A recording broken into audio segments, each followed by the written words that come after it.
kudune damkar iki. Lah iki kudune damkar, nek ora damkar ya ora iso no. Few moments later. 괜찮아요. 괜찮아.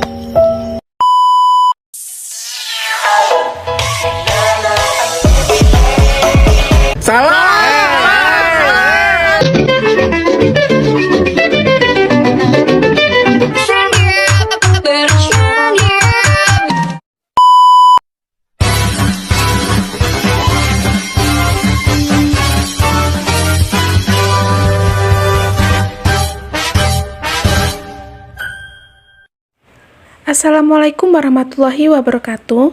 Baik, di sini saya akan memaparkan materi mengenai mata kuliah fonologi yang saya pelajari selama 1 semester.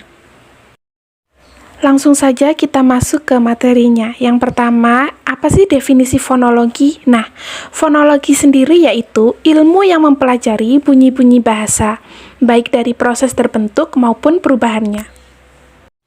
Selanjutnya, ada juga fonologi menurut para ahli.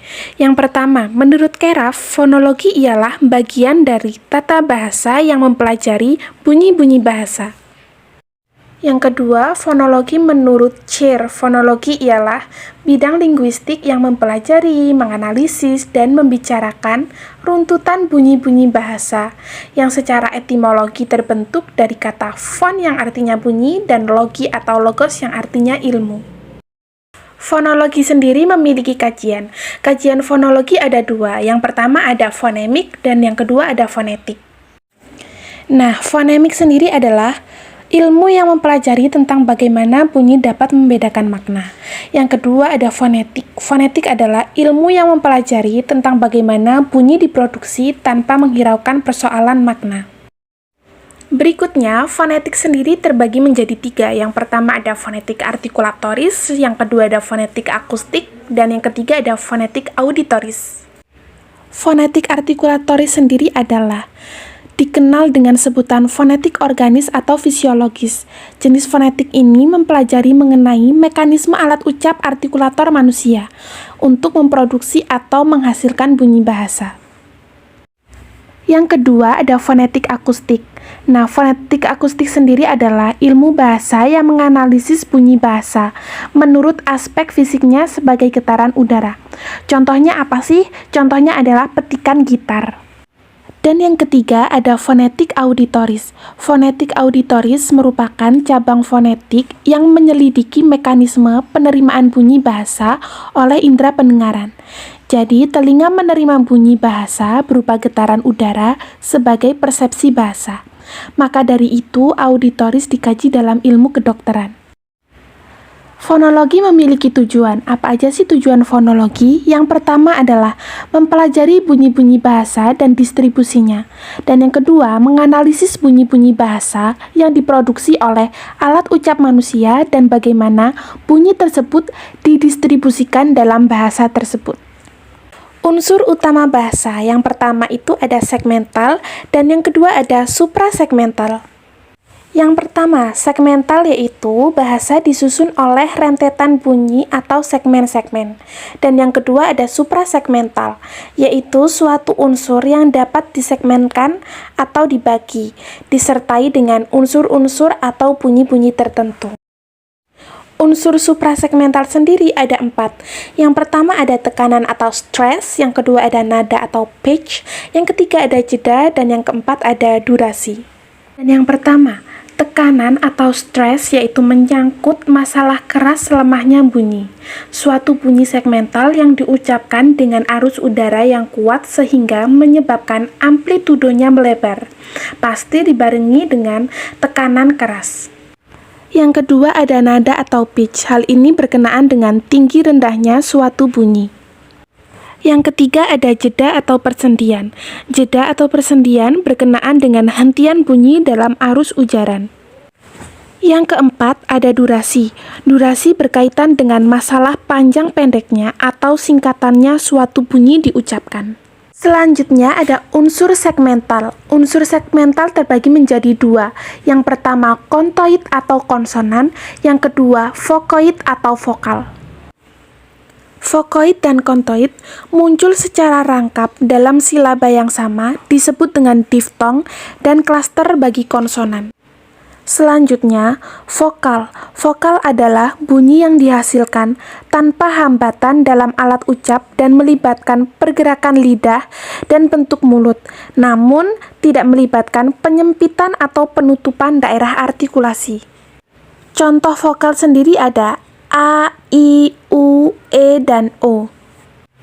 Konsonan. Konsonan merupakan bunyi bahasa yang dihasilkan dengan menghambat aliran udara pada salah satu tempat di saluran suara di atas glotis. Konsonan juga disebut huruf mati.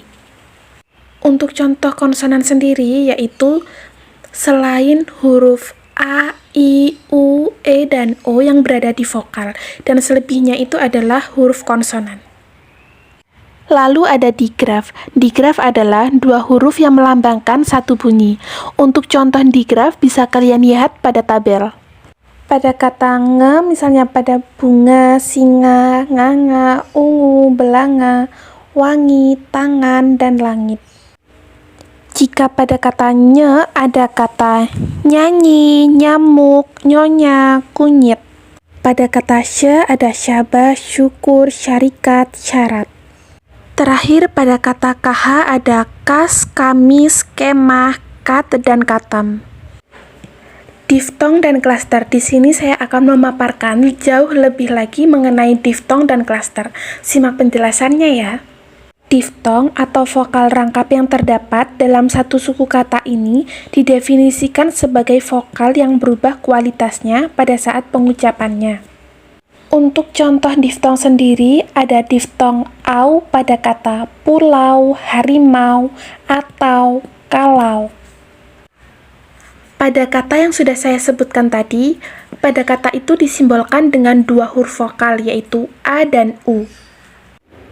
Tetapi diftong tetap diposisikan sebagai satu bunyi karena direalisasikan dalam satu hembusan nafas atau satu udara. Diftong adalah vokal yang berubah kualitasnya pada saat pengucapannya. Contoh diftong au pada kata pulau yang sudah saya sebutkan tadi.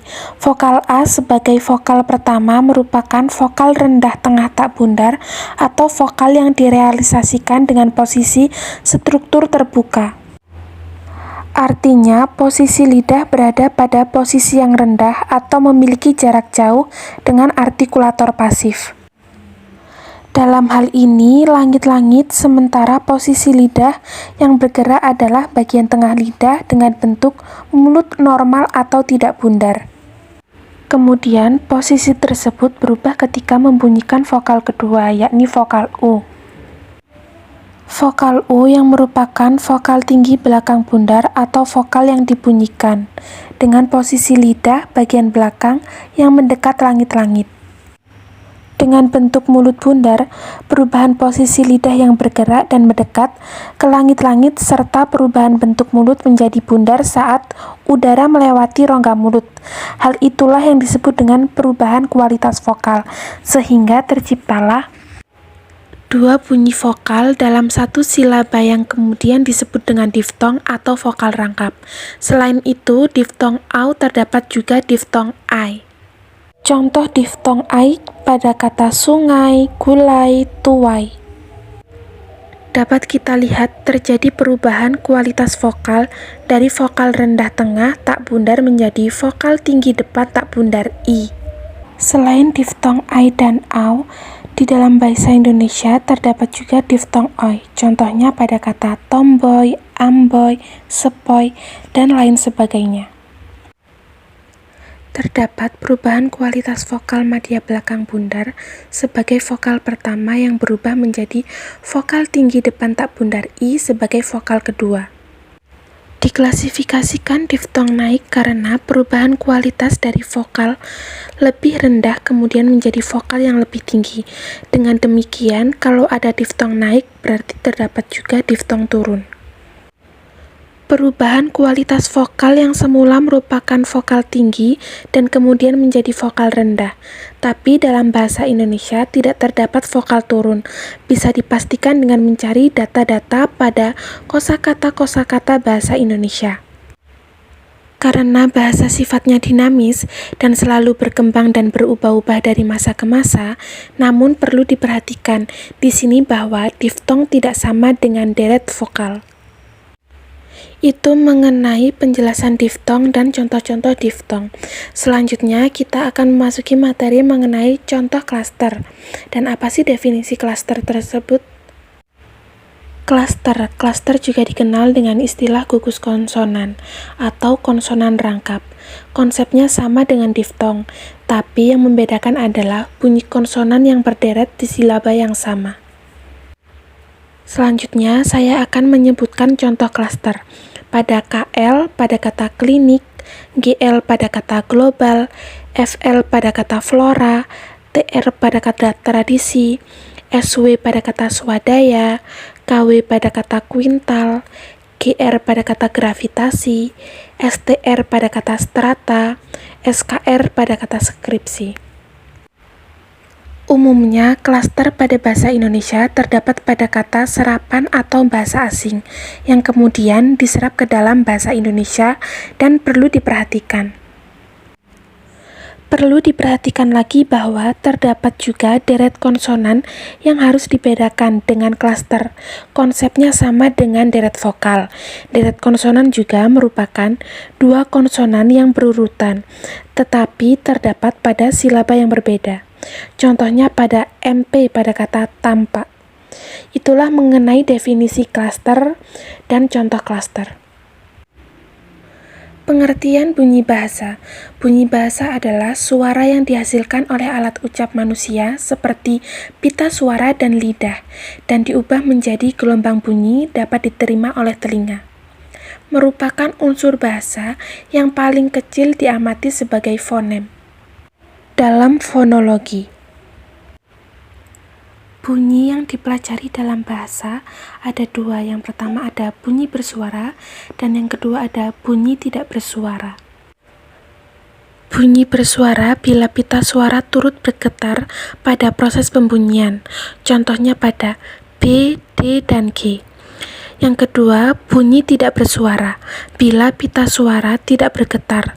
Misalnya pada huruf S, K, P, dan T. Lalu ada sumber bunyi bahasa. Yang pertama ada fonem. Fonem yaitu sebuah bahasa yang masih menunjukkan perbedaan makna. Yang kedua ada morfem. Morfem yaitu unit terkecil dari bahasa yang memiliki makna. Yang ketiga ada suku kata, yang keempat ada kata, dan yang kelima ada frasa. Bunyi berdasarkan jalan keluarnya arus udara. Yang pertama ada nasal. Nasal yaitu bila keluar melalui rongga hidung. Yang kedua ada oral, yaitu arus ujar keluar melalui rongga mulut. Yang ketiga ada vortis, yang keempat ada lentis. Bunyi berdasarkan perwujudannya. Yang pertama tunggal, yaitu bunyi berdiri sendiri dalam suku kata. Yang kedua rangkap, yaitu dua bunyi atau lebih yang bergabung dalam satu suku kata. Bunyi berdasarkan arus udara. Yang pertama ada bunyi egresif. Egresif dihasilkan dari arah udara menuju keluar melalui rongga mulut atau rongga hidung. Yang kedua ada ingresif. Bunyi dihasilkan dari arah udara masuk ke dalam paru-paru. Bunyi-bunyi alat ucap ada laminopalatal, bilabial, laringan, alveolar, apikal, velar, dorsal, medial, dan laminal.